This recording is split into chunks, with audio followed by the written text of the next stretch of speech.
Le mode Coupe du Monde est là, donc si tu veux des crédits, va sur fifacoin.com et tu as 5% de réduction avec le coupon PUN, PUN. Tout est dans la description de la vidéo. Check this out.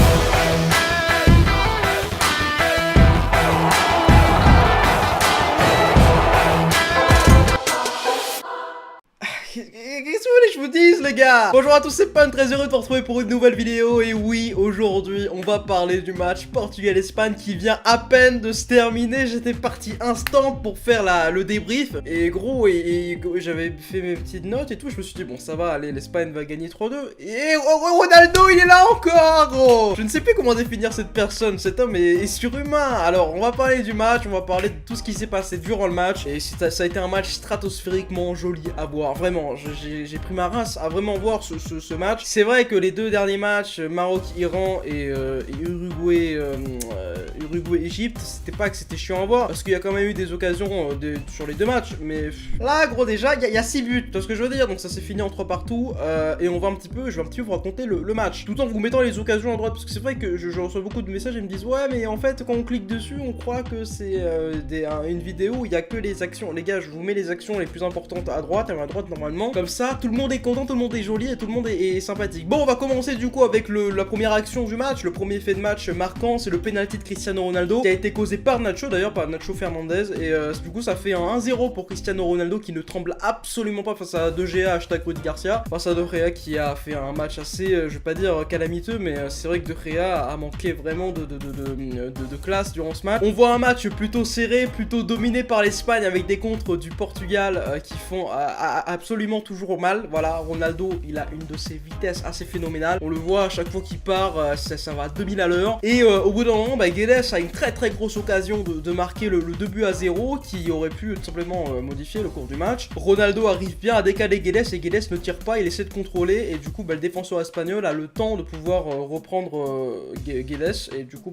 pouvoir reprendre le ballon par la suite. Et donc qu'est-ce qui se passe 2 minutes plus tard? Diego Costa marque qui arrive à dribbler je crois 2 ou 3 joueurs portugais et Costa qui la met petit filet, ou en tout cas il la met où il faut la mettre, et Rui Patricio ne peut absolument rien faire. C'était une frappe surpuissante, vraiment très bien jouée de la part de l'attaquant espagnol qui a fait un très gros match et qui vraiment a été, je pense, l'homme du match côté Espagne. On va parler bien évidemment après des hommes du match du côté des Espagnols et des Portugais, mais pour l'instant on va se concentrer sur le match. Isco après, les gars, Isco il te place une frappe, gros, ça va sur la barre, ça ne rentre pas malheureusement pour les Espagnols, mais c'était une frappe assez monstrueuse. Ça fait toujours un partout. Et là, Cristiano Ronaldo, avant la fin de la première période, qu'est-ce qu'il fait? Il marque sur une très grosse erreur de David De Gea qui nous fait une Karius, hein.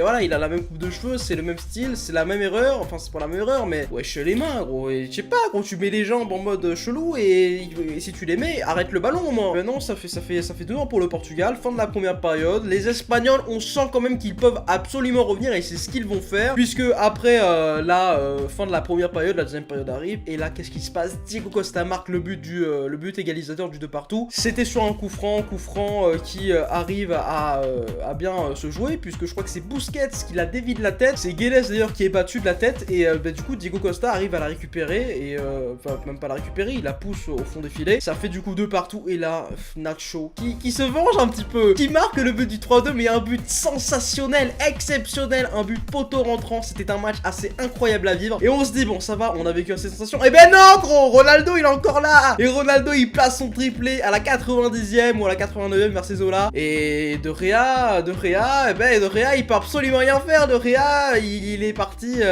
est resté collé, il est resté figé, il ne pouvait rien faire. En tout cas peut-être qu'il pouvait, mais c'est vrai que durant cette rencontre on l'a senti impuissant, complètement impuissant David De Gea. Ce qui clôture le match à un score de 3-3. Voilà, donc c'était un match plutôt sympa à voir qu'il ne fallait absolument pas rater. Maintenant on passe aux hommes du match. Bon côté Portugal, je ne peux qu'en citer qu'un seul, vraiment, enfin le joueur qui a vraiment marqué les esprits, c'est Cristiano Ronaldo, parce que déjà il marque un triplé et puis aussi il est extrêmement important dans le jeu et dans la tête des Portugais, des joueurs portugais qui sont sur le terrain. Et côté espagnol, j'ai trouvé Isco sensationnel, qui j'ai trouvé très fort, Diego Costa aussi. Voilà, je pense que ce sont les deux hommes côté espagnol qui m'ont marqué. Il y a bien évidemment d'autres espagnols qui ont fait le taf, hein. Et si je dois retenir 2 noms, ce serait ceux-là. Voilà, ce serait ces 2 joueurs là. Pour l'instant c'est le plus beau match que j'ai vécu durant cette Coupe du Monde. monde-là, mais bon, il y en a eu que 4 de matchs, hein, les gars, vous inquiétez pas, il y en a encore 64 qui vont arriver, enfin 60 maintenant, et vous, les gars, vous inquiétez pas, demain il y a l'équipe de France, demain on fera aussi une vidéo débrief pour parler de l'équipe de France, et bon, bah, je pense que si je dois donner une note à ce match, oh, c'est un 18 sur 20 cash, il est trop beau le match, c'est 3 partout, et ce qui est